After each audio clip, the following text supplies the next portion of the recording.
Anyway, this you're supposed to open up like this around the column, and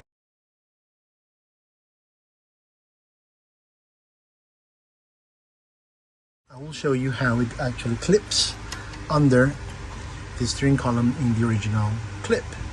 This is how it looks, right? Obviously you need to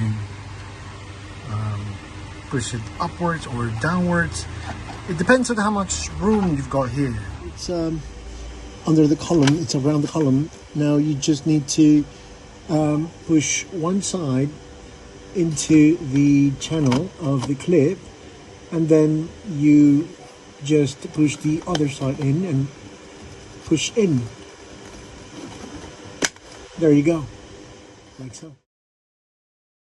So if you're ever going to remove the steering column collar,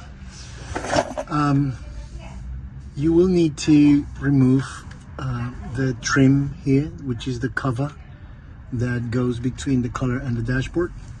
Once that's been removed, you'll be able to introduce 2 fingers along the collar and pushing down firmly, not from the edge here, but introducing as much as you can and making pressure on this side with your thumb or the other finger. You just pull down like that, and that's it.